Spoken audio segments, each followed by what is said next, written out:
Howdy folks, hope you're all having a good one, and welcome back to World of Warships with Rear Admiral Jingles, where today, in this Tier 10 domination battle, we are featuring NTG Golfman in the South Dakota class Tier 8 premium US Navy battleship that isn't the USS Massachusetts.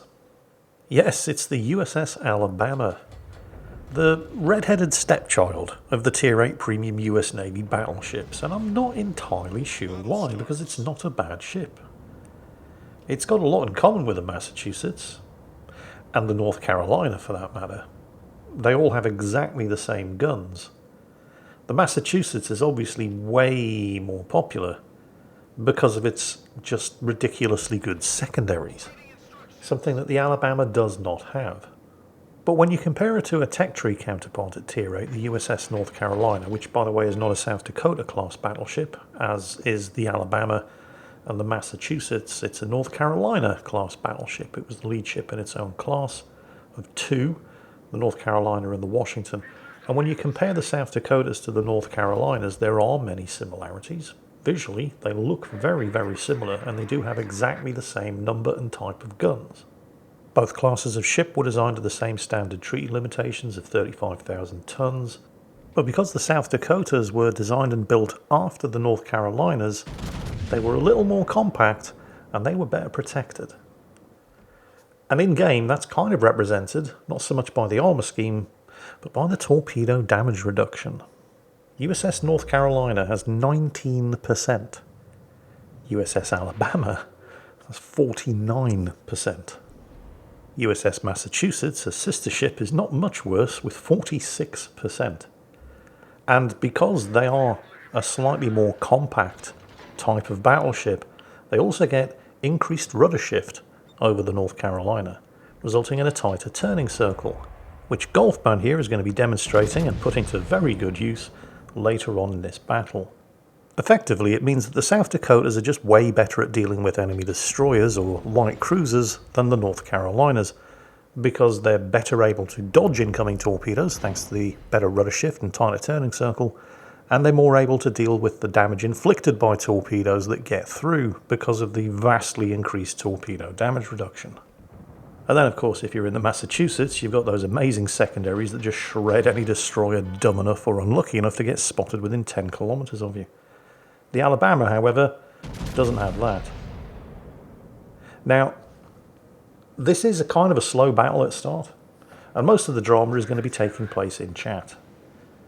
Golfman's team have just lost their first casualty, the Friesland up in Capture Circle Charlie, who is going to be taking copious amounts of shit in chat from his teammates who are incensed that he managed to get himself killed by rushing a cap that was defended by two division destroyers with carrier support. And while that is factually correct, I do have to speak up in the Friesland's defence, because the only reason they know that there's a division of two enemy destroyers up there is because he found them. Pair of enemy destroyers on the enemy team consisting of the Swedish Småland and the brand new Tier 10 Italian destroyer, and I'm probably mispronouncing this, but I'll have a go, the Attilio Regilo. Yeah, I'm definitely going to have to come up with a nickname for that thing. But the point here is that the poor old Friesland didn't know they were there until they started shooting at him, at which point it was way too late, and neither of the battleships following him up at Cap Circle Charlie knew they were there until they started shooting at the Friesland either, so it's a bit rich them blaming him for rushing a Cap Circle defended by a division of two destroyers, when the only reason they know those two destroyers were there was because the Friesland found them with his face. At the same time, the Friesland can't really escape the blame scot-free here. He certainly had a hand in his own demise because he rushed that cap circle that was being flipped by something he couldn't see, so he knew there was at least one enemy destroyer in there, at exactly the same time that it was being overflown by the enemy carrier's torpedo bombers, so they saw him coming. He should have been able to tell by the fact that the cap was being flipped before he got there that there was somebody in there waiting for him, but he pushed in regardless, probably thinking, well, if they shoot at me, we'll see them, and then I can smoke up. Unfortunately, one of the two destroyers that was waiting for him was the Småland, and it has radar, so yeah. Either way, he's dead, and now there's drama in chat. Despite the loss of the Friesland, though, the team aren't doing too badly. They have taken two of the three cap circles, and they are fighting it out for possession of Charlie up in the northeast. albeit without the help of a destroyer and two probably very nervous battleships in the shape of the Marseille and the Schlieffen, who are definitely not trying to push into that cap circle with a pair of destroyers in there. Meanwhile, back to Golfman, who thus far hasn't had much of an effect on the outcome of the battle, or more specifically back to a couple of Golfman's teammates. Firstly, the Kleber there, that French destroyer, and the carrier, the USS Hornet. At the time this battle was played, it was next to impossible to get into a high-tier battle without at least one USS Hornet present on either team.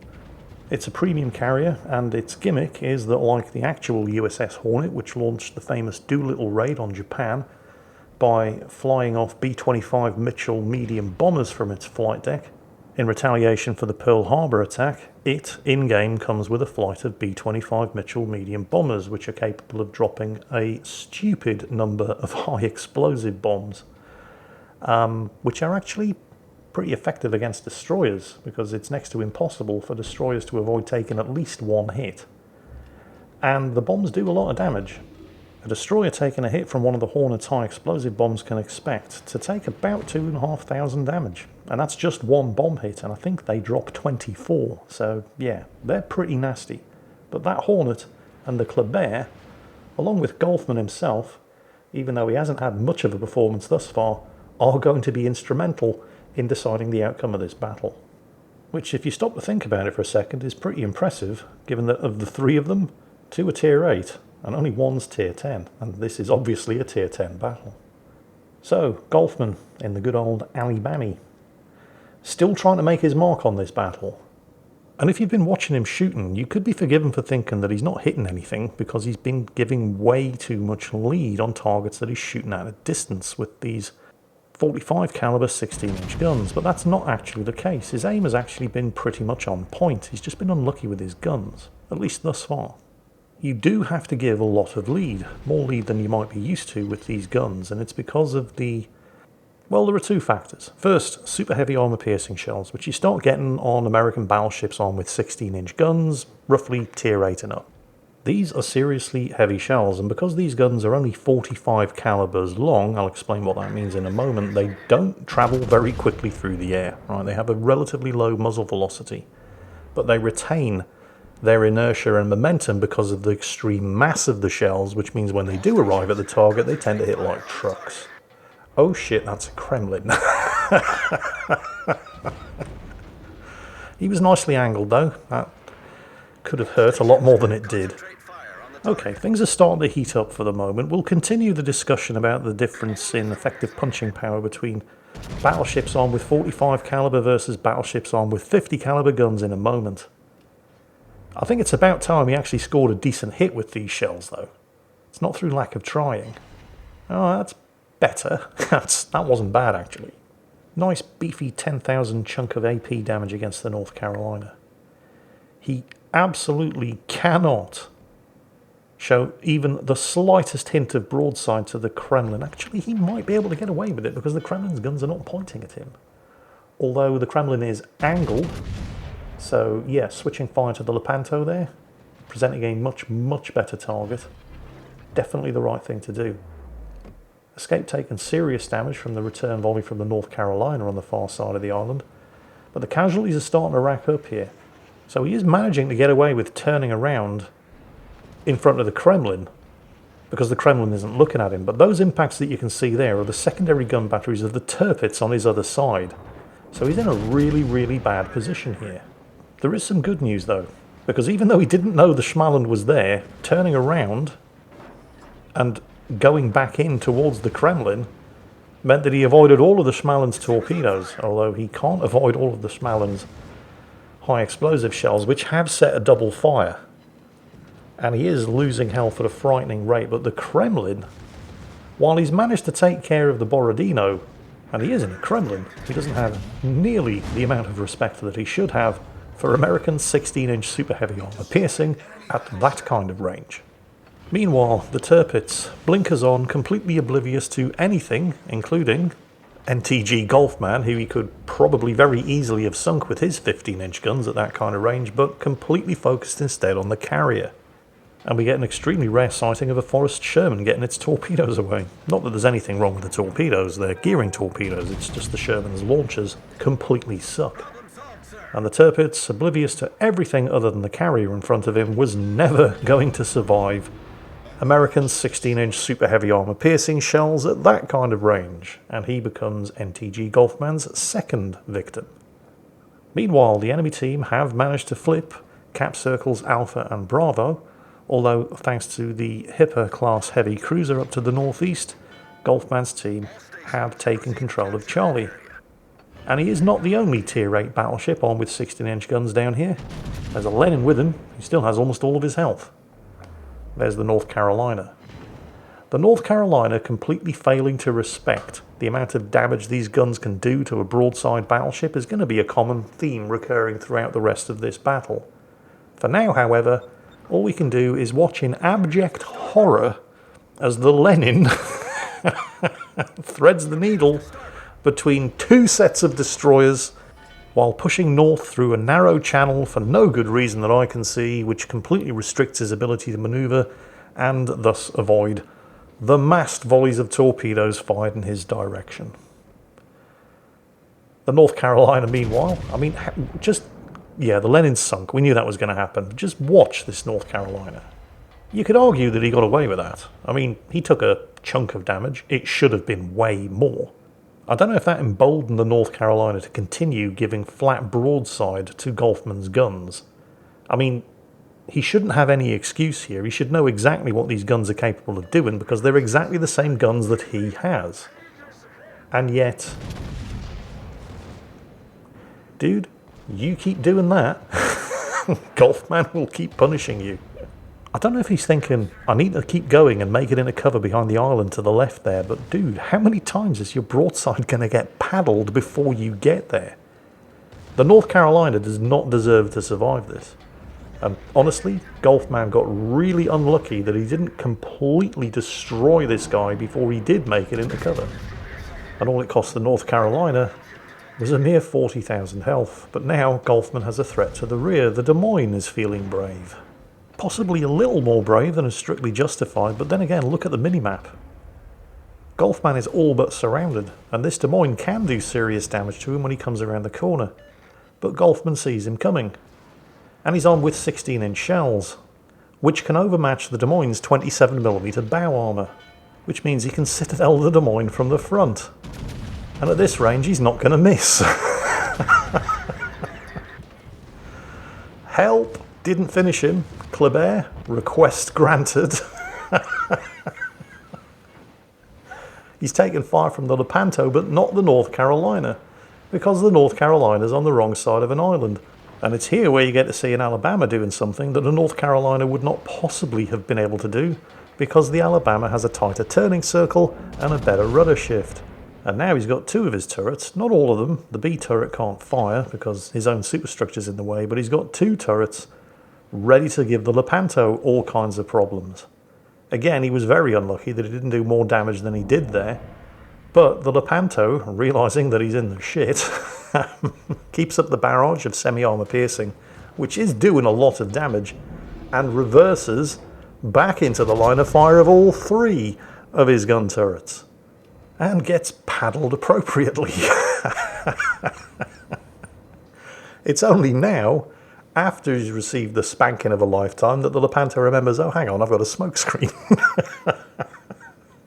Day late and $1 short. The North Carolina spent all of that time getting into a position where he couldn't actually shoot at Golfman. And of course, Golfman is going to take full advantage of that by keeping the island between him and the North Carolina's 16-inch guns while he waits for his repair to come off cooldown. Oh, there it is. Fantastic. The Lepanto did get away alive. The North Carolina is also recovering some health. But he's focused on the Kleber, which, to be fair, is the only target that he can actually see. The Forrest Sherman back there has managed to flip Bravo. Unfortunately, he's run into that double destroyer division in the process.